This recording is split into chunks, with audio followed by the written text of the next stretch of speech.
Hi, welcome to the January 25th meeting of the CNCF IoT Edge Working Group. On today's agenda, we seem to have kind of a hodgepodge of different topics. Let me share my screen and show what they are.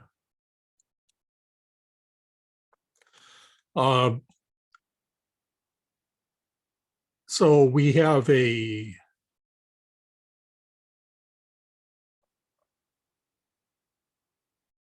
Edge Native white paper status review. I think Brandon may have put that on, but I don't think he's here yet, but I expect he will be. So maybe we'll shift this to a later part of this unless somebody else was responsible for that. Just a quick reminder I'll cover right now in line, but there will be one of the Kubernetes on Edge days at KubeCon Europe in April. And because the CNCF is cutting back the scale of the event, even though it's called day, it's going to be a half day as I understand it. So we won't have as much time for presentations, but I think they've already started to come in. So if you're interested in speaking at KubeCon and the talk is related to Edge, it's too late to get it into the main KubeCon, except for the maintainer track sessions. But the Edge Day is still open until I think February the 5th. You better check me on this, but I think that deadline is the Sunday after the coming one. It says February 12th. I just took a peek. All right. Okay, well, then you've got even more time. So, but keep that in mind if you've got anything you wanted to talk about. Some of us on this call have been on the review committee, so whether they call it out in the CFP or not, you can feel free to submit either what are called full-length sessions, which I think are expected to be 35 minutes plus Q&A, or if you've got ideas for lightning talks, often one of the segments is put together with those. So either one should be workable. Next on the agenda, we have the maintainer track proposal. I'm going to skip because the other thing I did a late add-on was a request for help wanted on our list of open source projects, and I'm just going to cover this online, but we're still going on this. And I added a whole bunch of things that I found through Google search or just personal awareness, got it up to 101 rows and quit. I think there are actually more of them out there, but I didn't have time to fill in all of these links to the GitHub repo or a concise phrase of what the project is about. There is a column for what open source foundation, if any, is a sponsor. I think where I've got holes, it's pretty easy to get these lists from the foundations because they tend to have a portal where they list all their projects like Eclipse Foundation, LF Edge.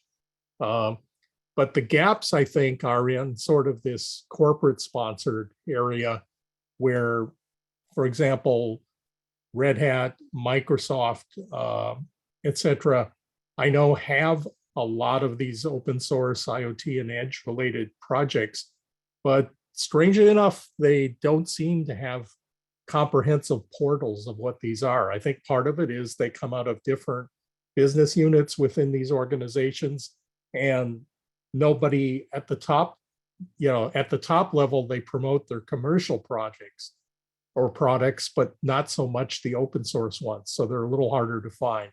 But if some of you who are affiliated with these organizations or used to be from there are aware of those lists, maybe you could just take a quick list and a quick review. And even if you don't have time to fill it out, just put the name there, because once the name is there, somebody can come along behind and fill out the details. I realize, having pursued it, that it sounds easy to go collect all of these things like the doc link, the source link, but you start doing it and the next thing you know, an hour has been burned and you filled out about 10 rows worth. So it does take some time.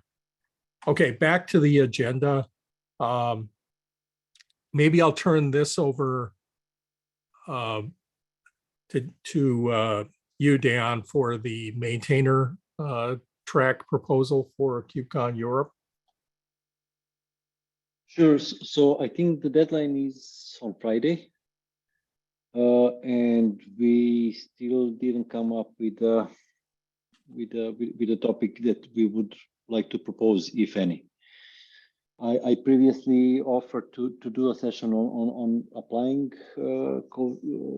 Edge native principles in practice and do a demo about it, but I need to back off from that because I got a lot of things on my plate at the moment, and I don't think I would be able to prepare it properly for April. Maybe we can do that for the next America one or something like that. So yeah, go ahead, Steve. Yeah, go ahead if you didn't finish. Yeah, just saying, we didn't have too much other proposals, ideas. I think, Kate, you had an idea about the panel, which we still can do if we can find enough people to do so. And I would just like to open it up for discussion, what everybody thinks we could do. I'm still working on the possibility of panelists, but I think it's a stretch that I'm going to get them by Friday. The tough thing with a panel is that once you get over 2 people, there's diversity requirements too. And I actually tracked down some people who are interested, but I don't, it doesn't meet the diversity requirements. So if we don't get it in, it's not the end of the world. To be honest, under the new reduced length KubeCon, they've already telegraphed, they cut it down from 5 days to 3. And then formerly the maintainer track proposals were fairly high likelihood of acceptance, but they've telegraphed that it's going to be much tougher now because they've cut 2 days out of the conference. So I think it would be a long shot to get it in unless it's excellent.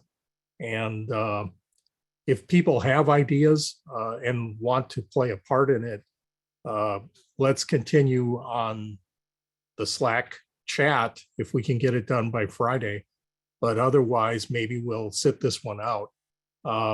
We can still get a presence in that Kubernetes on Edge Day because I think, we can communicate the existence of this group. And I think some of us are likely to be attending that event regardless. So we'll see how it goes. But once again, if anybody's got any ideas for talks to submit to KubeCon under the maintainer track, in order to fit the rules, it can't just be, any old Edge related talk. It really should be somewhat related to this group's activity.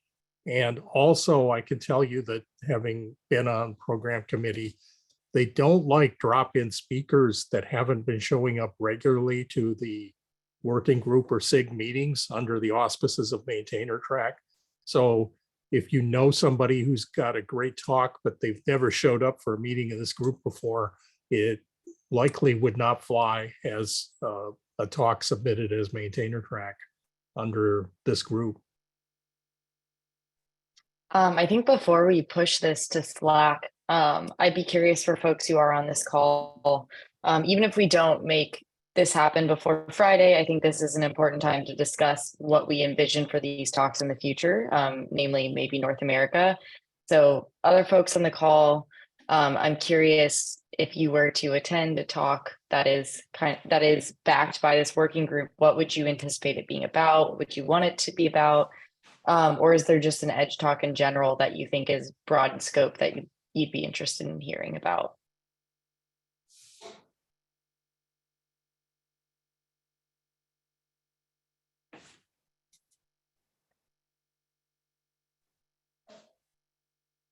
So I guess one of the things I'd be interested in seeing would be an application of the technology. So something that either showed an end use case and what it was doing, or some sort of application running on the device or in the cloud. I find that many of the talks are about how someone combined a internet protocol with Kubernetes. And I would be most likely to go if it's strayed away from that kind of talk. Yeah, I'll concur. I'm not exactly in the shoes of an end user being with a vendor, but I have seen a lot of these enough to gauge attendance.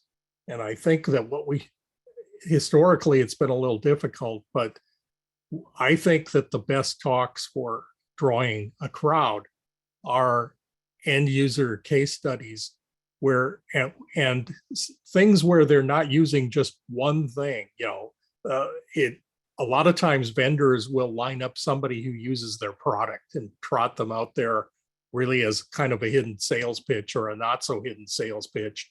But someone who is walking in the shoes of a user who's combining 5 or 6 different things coming out of open source and practically applying it are the kinds of things that I think people want to hear.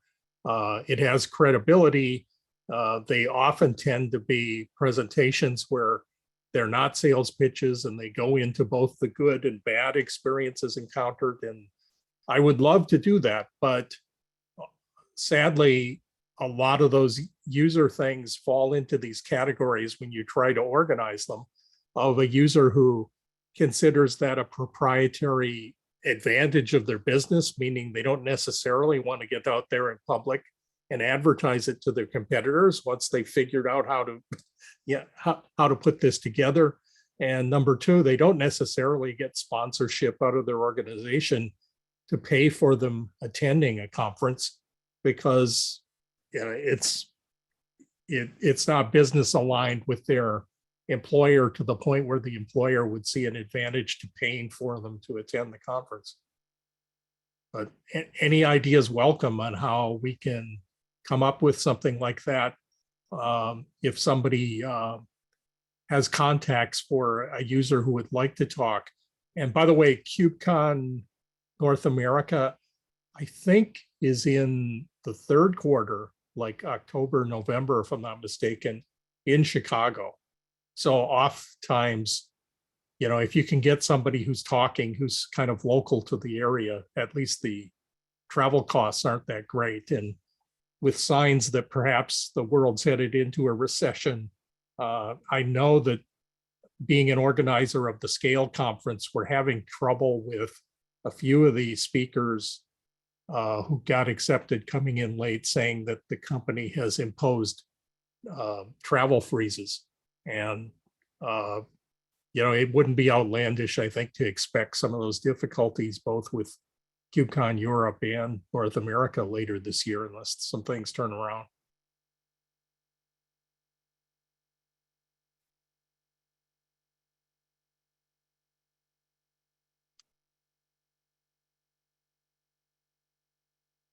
Okay, unless there's any final comments or thoughts, let's close out the talk on the maintainer track proposal. We still had someone put in the white paper status review if someone has shown up who wants to talk about that. I'm not sure who put it on the agenda.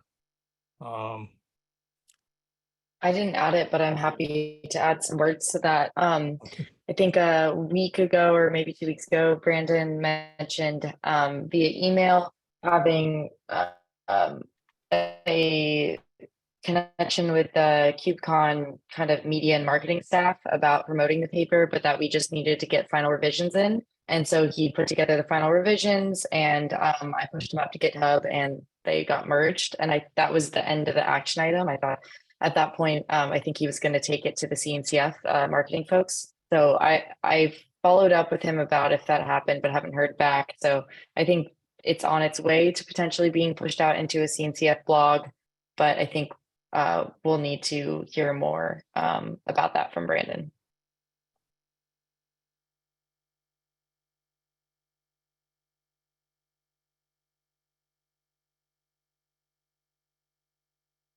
Okay, in terms of agenda, if we run out of items, we usually turn this into a birds of a feather open discussion. But one thing I just wanted to I'll prime the pump for that, I guess, because Tomoya, I noticed that you put a comment on the Slack recently about working on a proof of concept with OpenYurt, and I'm kind of curious to hear about that.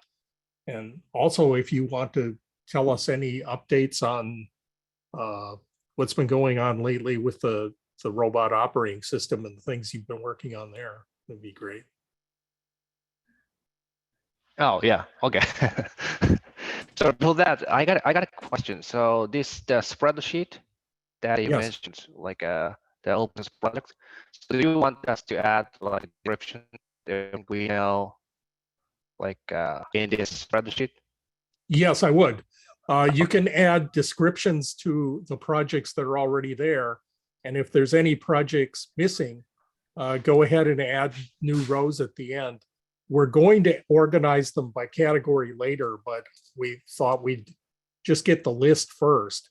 And then once we get the list, we can see what categories these things are coming into. You know, we already know that some categories are things like operating systems and orchestrators, but we've got categories more related to connectivity and data communications, device management.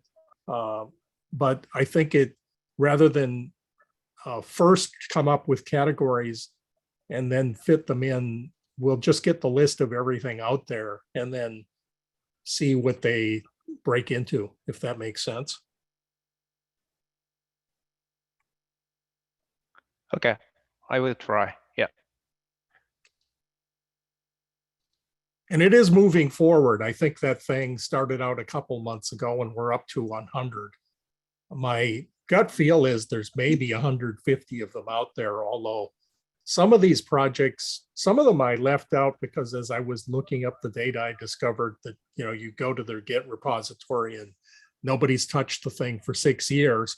And I think anything that's sort of in that category of archived, dead, no longer maintained, it's just pointless to add those kinds of things on the list because you waste people's time, because ultimately they're like, even if they discover it, they're never going to use it.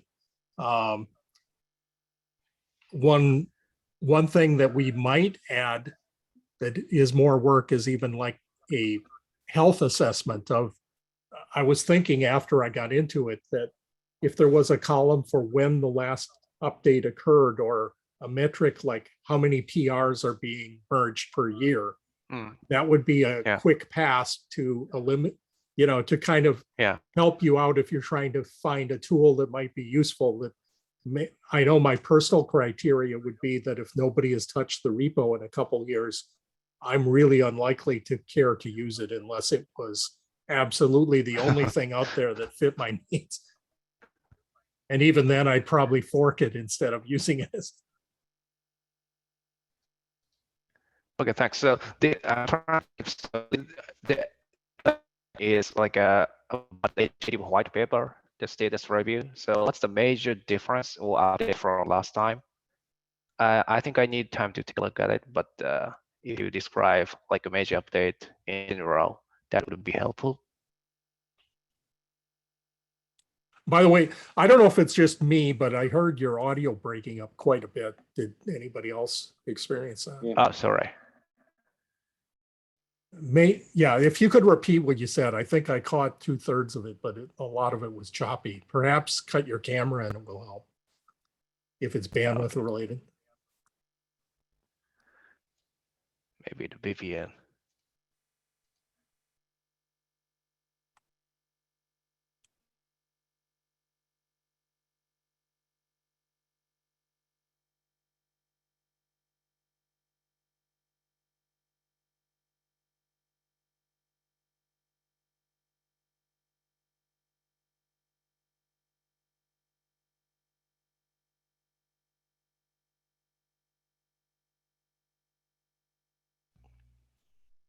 Hello?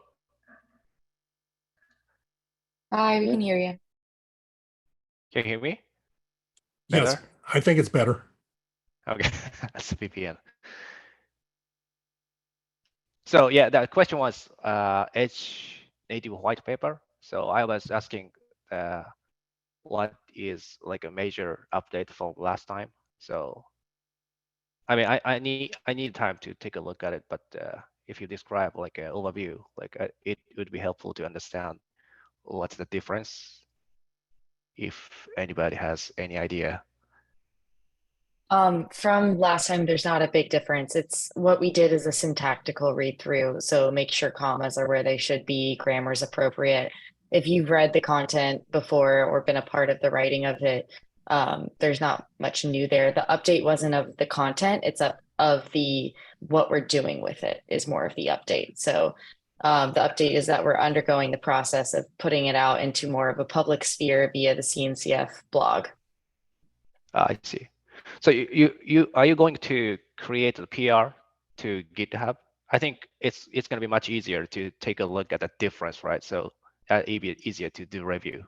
I mean, like a developer Sure, I perspective. can send you that PR right now. That's already been merged. Okay. And it's really just grammar, but I'll send you that right now. Okay, got it. Yeah, and part of it was, I believe, correct me if I'm wrong, Kate, but the original publication was labeled as a draft, and I think now it's no longer marked draft, right?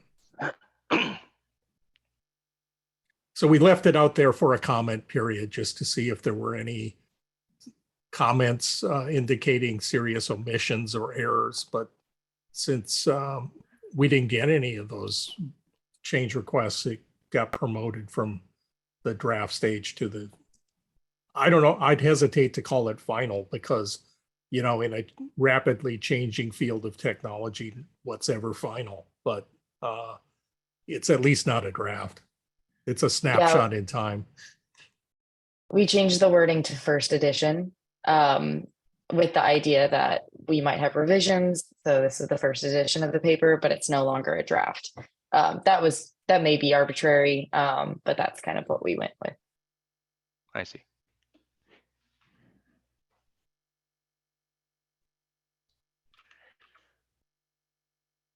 I don't think I have the permission to share my screen. Steve, can you share it? Yeah, just a minute. Slide.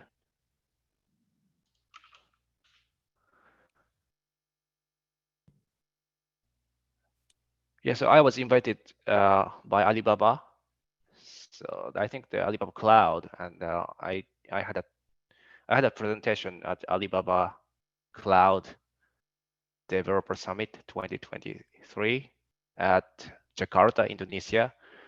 And I think my talk is kind of like an exception because everybody else was talking about Alibaba Cloud because it's hosted by Alibaba, so it should be the talk should be about Alibaba Cloud. But I just talked about OpenYORT because we have been working on the POC and evaluation that how it works using like AWS Cloud and edge devices connected to like internet and using the OpenYORT. And I was working on the contribution to put back everything into the main line. So there's like a offer from OpenYORT team that, hey, why don't you talk about OpenYORT? That's the history. And are you sharing screen? I don't think I have the permission.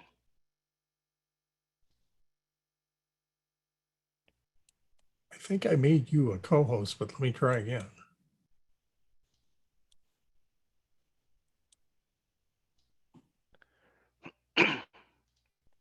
Okay, try it again. Okay.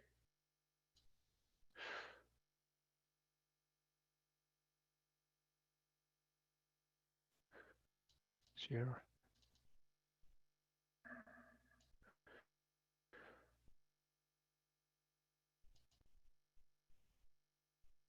Can you see the slides?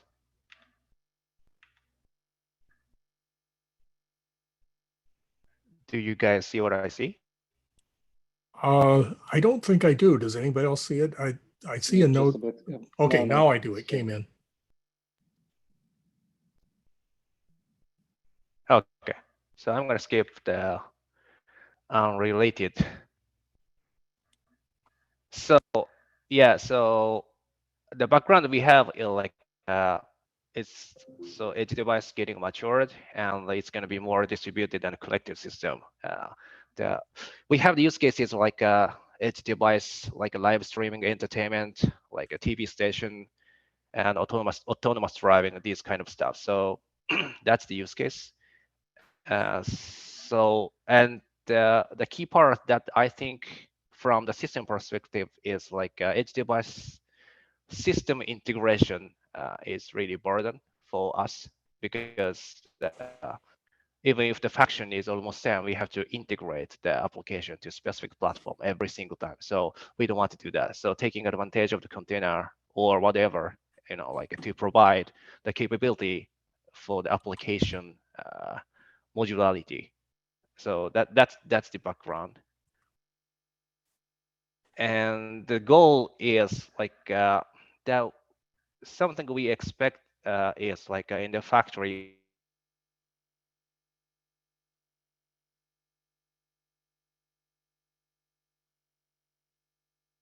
I don't know if you got cut off. It went silent.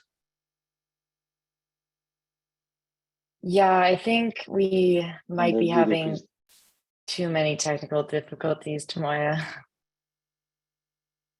or logistics, the robots, the basic requirements. On the hand, we already have like a cloud. Hello? We can hear you, but your audio is cutting in and out. We can see the presentation, but the audio has had periods where I think we lost chunks of about 10 seconds. So No, it's freezed at the moment as well. Am I breaking up? Yeah, a lot. Hello? maybe, how about if we Oh, just try this that's audio only because with of- no camera, and we'll see if it gets any better. Yeah, I'm gonna disable video. What about? Hello? Yeah, Yeah, we give heard it a you say try. hello. Do you guys hear me? Yes, Yeah? Better? yes, Can you see the slides? yes. Yeah. Okay, much better. Okay, sorry. So the something that we want to do in one word is like this is like a typical like application that deployed to like robotics or robots. So there's a hardware and operating system getting a sensor from sensor devices, and we're going to deal with the sensing data for pattern recognition, and we're going to do the intent process based on the user preference, or like something like that, and to send the data back to like an edge device or something like that to do navigation or path planning, and we actually control the actuators to give the feedback for the end user. So this is like a typical like a robotics application. So something we want to do is like we want to change dynamically use case A and B. So the use case A that describes that the only thing that processing is happening edge, and everything else will be processed in the cloud infrastructure. But on the other hand, use case B is let's say we have more resources for the edge, and maybe we are just accessing to the cloud to the user preference or something. So we want to change this like configuration dynamically. So that's the basic like motivation that we have. So we actually I didn't mention that we tried Kubernetes because that's not good for the presentation. So, but we have tried Kubernetes, but it doesn't work because the Kubernetes the bridges the Kubernetes API server. There is like a cloud core running in the cloud, and that does not support all of the APIs to the Kubernetes API. So in that case, for the user, sometimes the specific CNI, for example, like a weave, does not work because the when the pod initializing for Weave, it will access the Kubernetes to get the network topology, for example, node information. So if that happens, if there is no consistency between Kubernetes API to bridge, for example, like a cloud core from Kube Edge, it doesn't work. So we just ended up not using Kube Edge and fall back to OpenYORD. The reason that we use OpenYORD is it supports Kubernetes API as it is. So we can actually use a mainline API without any change. So that's the reason number one. And number two is OpenYORD provides the tunneling for the control plane. So in that case, you can connect far edge devices, for example, over the internet to the cloud, for example, like Kubernetes API. So that's the reason that we choose the OpenYORD for now. We didn't decide we're going to use this for the business, but just for trial and the evaluation perspective, let's just try to use the OpenYORD for now. So that's the main reason. Yeah. So our POC overview is something like this. So there are many like edge devices. Actually, this POC demonstration is like a live streaming. So there is many camera devices and viewer devices and connecting to the single cluster and some application running in the cloud infrastructure. And we can, after this cluster is established, we can change the deployment as we like. So for example, like from this picture, that instance C and instance B has some application container running in the cluster. But if we want to, we can move these application containers to the edge servers. So in that case, if the network topology is shared and the mesh network is supported, even if we disconnect the internet between cloud and edge, but we can provide live streaming on edge environment. So that's something we want to achieve and see if our idea can work. Yes, so I think so far so good, but we tried CNI, something like a Fresnel Cilium Weave, just works out of the box.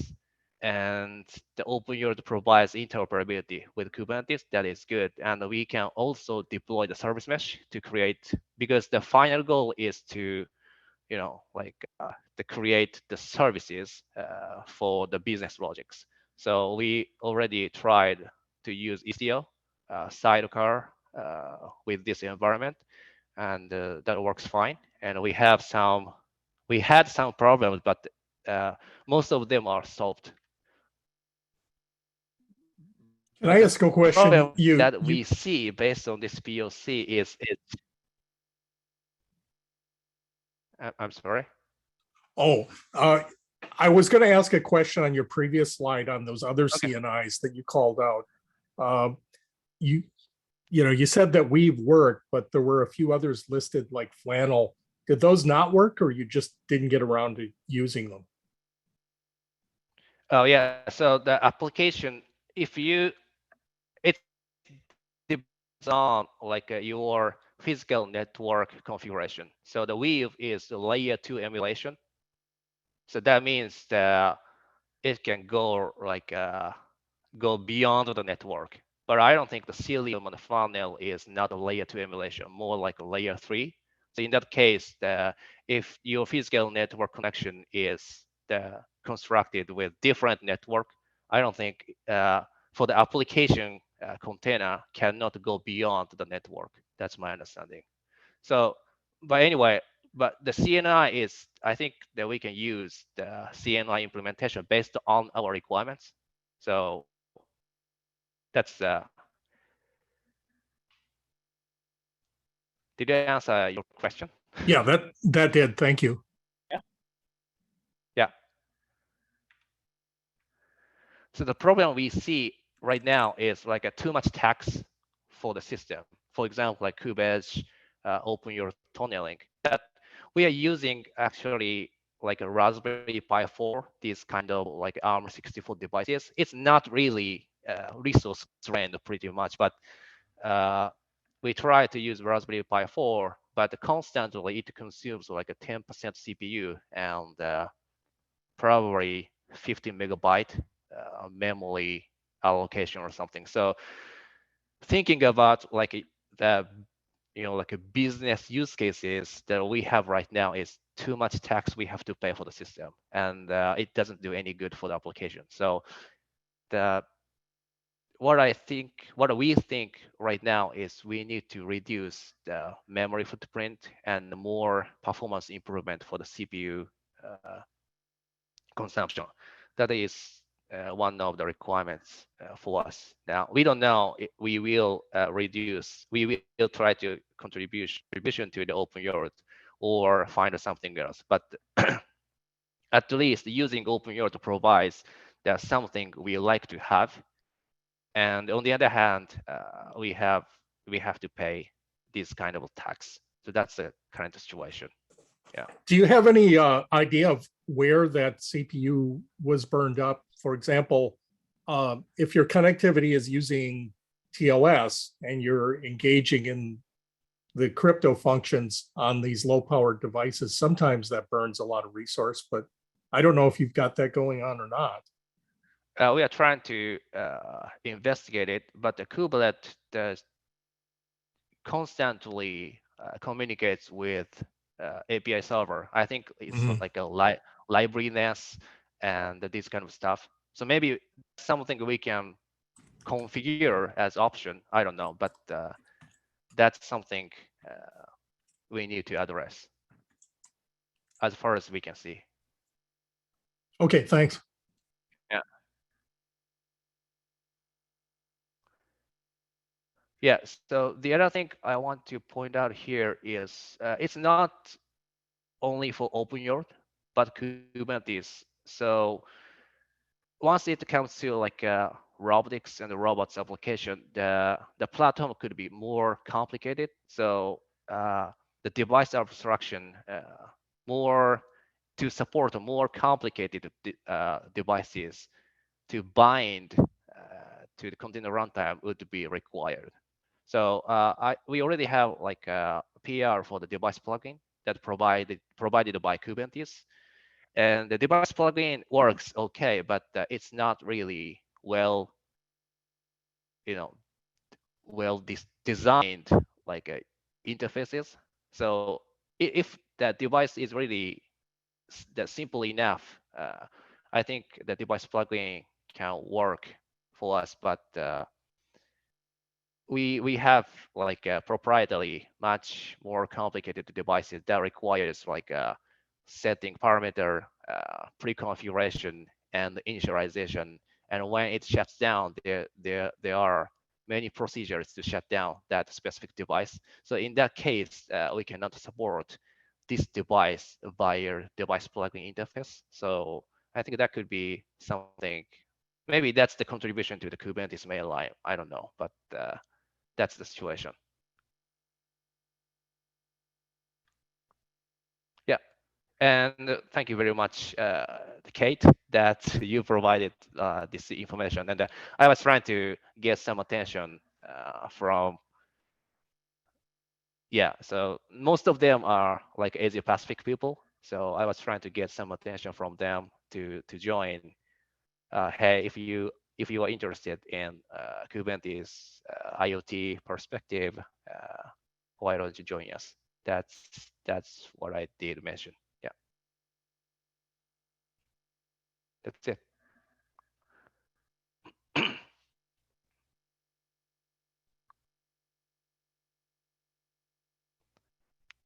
I've got a question. How many of these edge nodes are you trying to connect to the Kubernetes control plane? Was it just a single one-to-one mapping for your proof of concept, or do you have a requirement to connect tens or hundreds or thousands of these up to the control plane?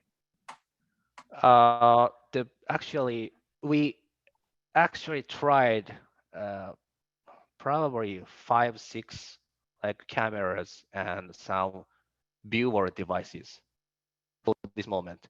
But for the business, I think it could be 1,000 because the use case that we have is like entertainment, live streaming, this kind of stuff. So that should be able to fill up to like 1,000 devices on the edge.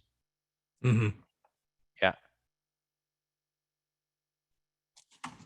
Yeah, I think if you're already having trouble with uh, consumption of CPU and things, I guess that consumption is down at the edge node, right? Not at the supervisory control up at the.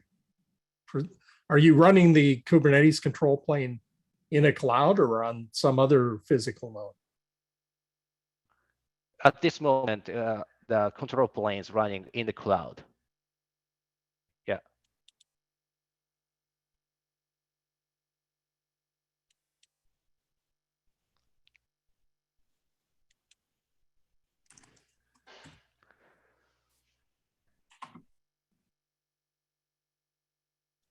Just a clarifying question, you may have already mentioned this. You mentioned in your challenges slide, that last bullet, about what Kubernetes provides, but OpenYurt doesn't, it seems to be summarizing. Is that saying that the device plugin interface isn't supported by OpenYurt and that they have a different way of abstracting and finding devices? No, device plugin, the OpenYurt just goes with Kubernetes. So we can have everything provided by Kubernetes as it is. Yeah. So the OpenYurt provides like a tunneling for the control plane so that you can, I mean like edge device, far edge devices from the internet can connect that cluster. Yeah. I mean, there are many ways to address this issue. I mean, like you can use the VPN if you want to, but we just take advantage of the OpenYurt. Okay, so you're saying Yeah. the kubelet equivalent on OpenYurt Edge supports the device plugin manager. Yeah. And that, I guess, just does some caching before it sends to OpenYurt Cloud. Yeah, and they also provide like edge autonomy. They cache data on the edge. So once the edge device rebooted, it's going to be back online as before. So something like that.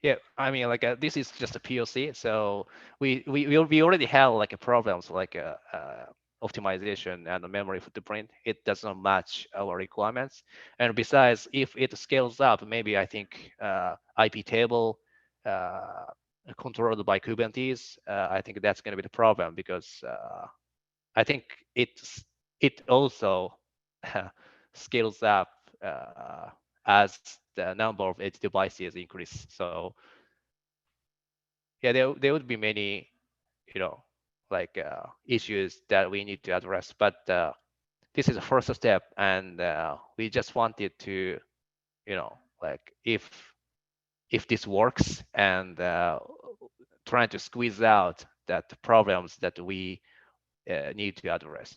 That's the main, like a purpose to this POC.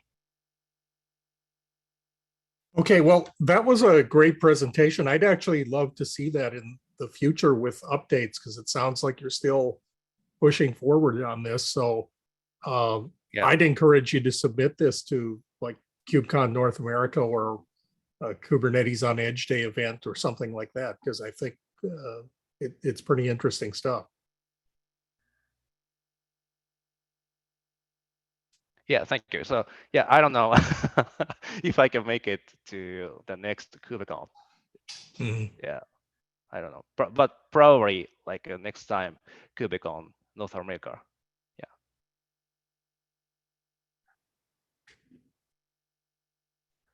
So something as a feedback that we would like to know is like currently we just like use OpenYurt, but like we are open for discussion. So if you know like anything else that hey this could be work for you, or if you have any ideas that we can apply instead of OpenEarth, we are open to try that out. Well, we've had a few other Kubernetes distros present in this group, like Super Edge is another one. I honestly am not an authority on what the distinctions are, but KubeEdge, OpenEarth, Super Edge, all are kind of variations on Kubernetes optimized for edge use cases. And then of course there's the other kind of low resource Kubernetes like K3s, K0s, microkates. I don't know. It unfortunately has been rare that anybody goes in there and gives feedback on comparisons because, like I say, the people behind these present on their own project, but historically we haven't seen that many people giving feedback on having invested the time to compare more than one of these alternatives against each other. So yeah, that it's really interesting. And if you just look at that spreadsheet, I think you'll find that there are a number of Kubernetes distros in there if you wanted to go there. Yeah, I will. Yeah, thank you. That might be kind of interesting as a project, a dichotomous key of sorts about which Kubernetes distribution for the edge is best for you. That could have kind of questions along the lines of, do you want your control plane and edge plane separated? And if so, then you move into the KubeEdge, Super Edge, OpenEarth sphere. If you want a single node cluster on the edge, you move into the K3s, K0 microkate sphere and like kind of help people navigate it that way. I don't know, that would be interesting. I think it's impossible to do that accurately because all these projects are iterating so fast. So every, 6 months, they're going to have a different feature set, but something like that would be interesting in an ideal world. Yeah. The other thing is, of course, the moment you go that direction to really have good coverage, there are going to be some who are going to jump in there saying that perhaps the solution is no Kubernetes at all, or a different use of Kubernetes as the control plane so that your edge nodes, rather than being viewed as Kubernetes cluster nodes, are controlled in some other way with CRDs where they're perhaps even still running a container runtime, but not managed as a classic Kubernetes worker node. I think it would be interesting to see, as Tomoya showed here, like what's the minimal hardware requirement to actually have anything Kubernetes like on the edge, right? So what's the CPU and memory usage and how much resources are left there for well, what I loved out of this was adding in the effect of the collateral too, because I have seen presentations measuring the metrics on CPU and memory usage of the Kubernetes components themselves. But once you add things in like the service mesh, and everybody is going to, I mean, the whole point of cloud native is that you don't just use it for the control plane, you use it, the whole framework of collateral tools are actually where the value lies. And you're of course going to use those things, but the things interact, and it is kind of fascinating to see that when you get to low resource, it isn't just Kubernetes that's involved, it's the other things. And if one of these Kubernetes distros doesn't play well with a tool category that you want to use, that can be a showstopper. Yeah, exactly. Understood. It's always trading off once it comes to the edge. Yeah.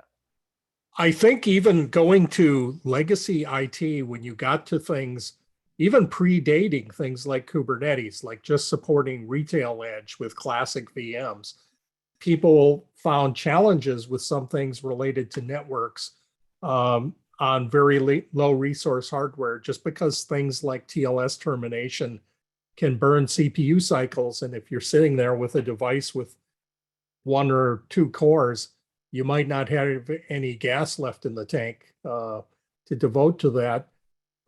Sometimes the solution could be to offload to use smarter NICs, but of course, those cost money and perhaps aren't commonly found on some of these inexpensive edge devices.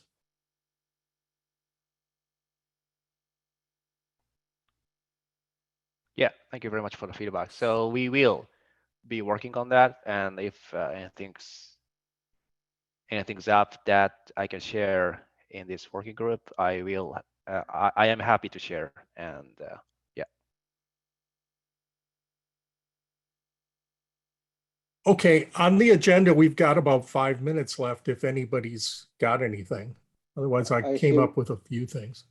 Go for it, Dan. I have one thing for you, Steve, for the list. So there's a project called Scorecard that actually can be useful to show the metrics of the project.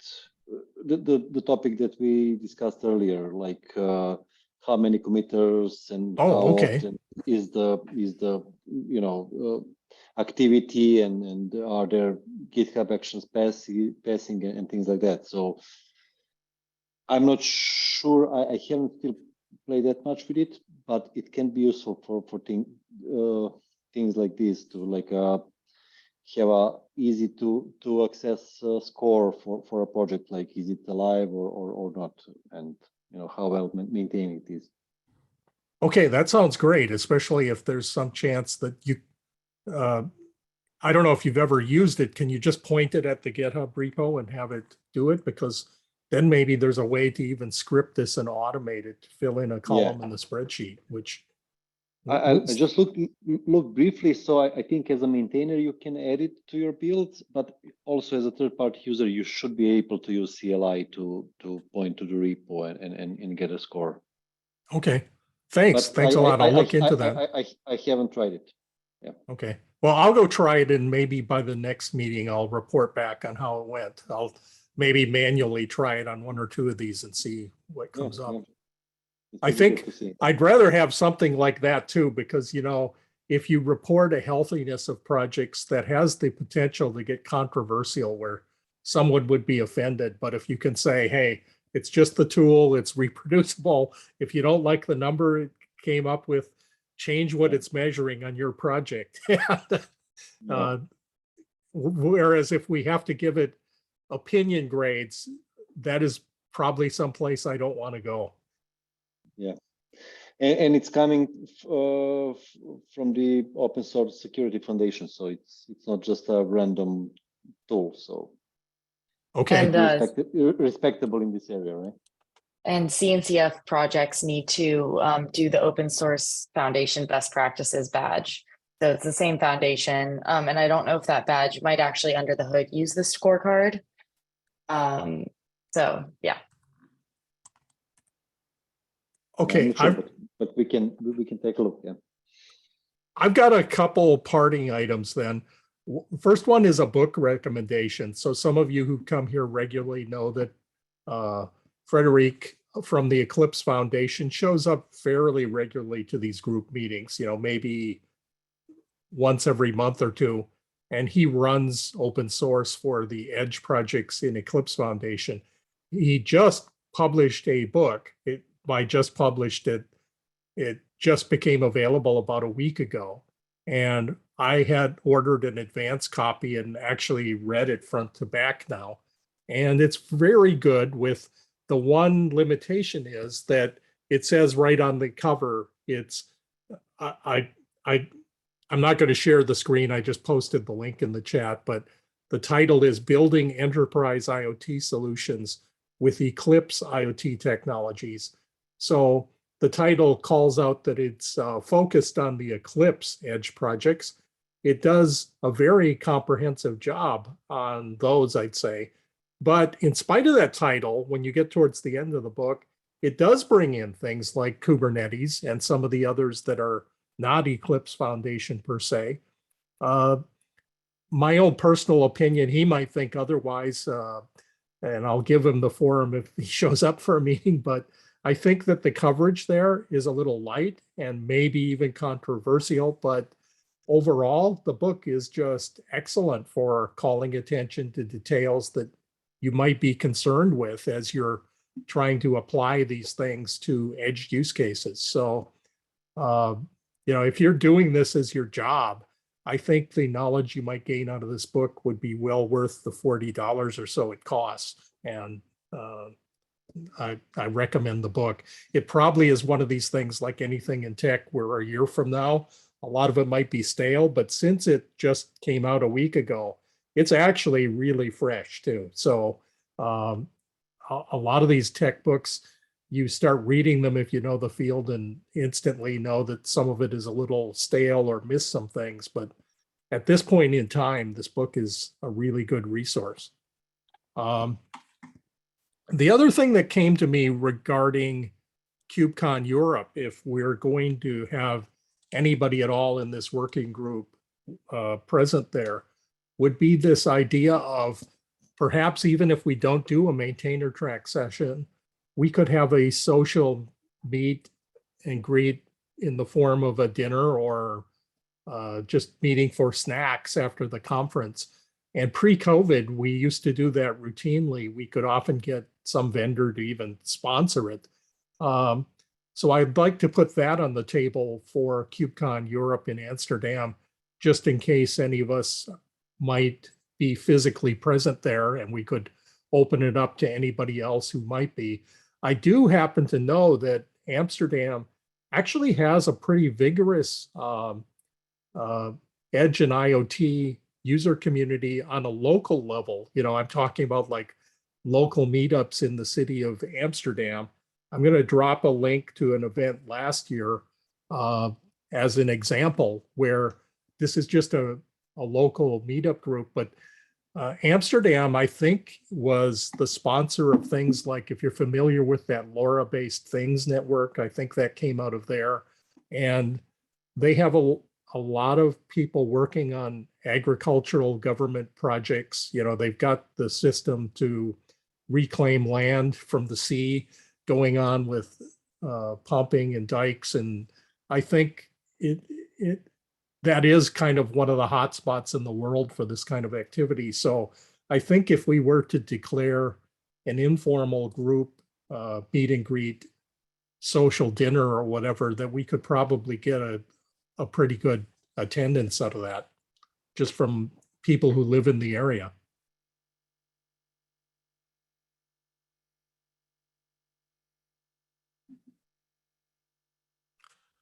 Okay, and it's 10:01. Any last call if anybody has any other things to bring up or ideas for the next meeting in 2 weeks. Hi, hello everyone. Can you guys hear me? Yes. Hi, my name is Wen. I'm new to this working group. I'm a program manager from Microsoft. I'm working for Azure Edge platform. So I'm currently investigating the end-to-end developer journey for building the Edge application, and our team is currently developing a solution to accelerate the app building. So we're still in the learning mode, try to understand the pain points and blockers. I learned this 9 CNCF Edge principles from the website, and it's very educational. So I have some technical questions, but first and foremost, I would like to join the Slack channel and would love to join this working group and start to contribute. So how do I get started? Is there any guidance or?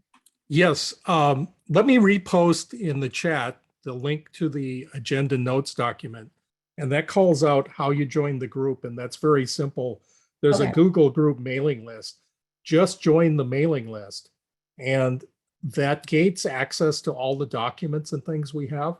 So oftentimes when people try to edit documents, they end up submitting a permission request. But I think if you just have a Google account or logged in on that Google account and have joined this mailing list group that's called out in the agenda notes document, you should, that puts you in the category of being an quote official member of this group. The Slack channel is just like any other Kubernetes Slack channel where you need to join the Kubernetes Slack and you'll have access to the channel. Technically, this group started out historically as being under the Kubernetes project. So our Slack was left there, but we are technically now a CNCF group as opposed to a Kubernetes group. So one could argue that maybe our Slack should properly be in the CNCF Slack, but it's not. And because we've got a history there, I think we've made a conscious decision to stick with the Kubernetes Slack because people know that's where we're found. The other thing I'll reach out to you, well, two things. I posted the link in the chat earlier to that spreadsheet of open source solutions. So I would encourage you to fill out any of the Azure IoT things. I'm going to repost the spreadsheet in the Slack right now, but add any of the open source components of Azure IoT Edge to that spreadsheet, if you will, with links, because we're trying to put together this catalog. And the other thing I'd invite you to do, if you want, is if you want to present on what you've got with Azure IoT Edge at the meeting in 2 weeks, we'll give you time to do that. I realize you're new, but maybe you kind of have to learn what you're working on anyway. And it could just be a 101 presentation that does the quick overview, aerial overview in 15 minutes or something. And I think we'd all appreciate that. Historically, we've had a little bit of coverage of the Microsoft solutions because Kate used to work with Microsoft and covered it well when she was there, but we haven't had a recent update. So I would personally appreciate that. Anybody else want to chime in on whether they're interested? Yeah, I definitely would love to. I can take a look at it on the Azure IoT. I'm not from the IoT org. I'm from the Edge platform. So my team is on the Azure Stack Edge CI. I'm not sure if you guys heard about that. That's compared with IoT, we are kind of in the heavy edge side. But I can try to ask around to see if there is anyone who is in, because we are kind of like next to the IoT org. So I can try to find someone from that domain who are familiar with that specific topic. Well, you can just talk about the org you're in too. I think there are plenty of people. If I understood correct, if you're dealing with it from the perspective of the devices, I'm very much interested in that. Mm-hmm. Just like Tamoya's presentation called out, the challenges of what you face out on the edge node itself are often the more difficult ones to learn about and overcome. I think that those are the areas with more rapid movement than the cloud hosted portion of this. Yeah, definitely. We have a bunch of researchers and PM are doing the edge related research. We are talking with a lot of customers from our end. Maybe what I can think is maybe we can aggregate those feedbacks and then present the existing pinpoints we learned from our customers for our specific domain. Okay.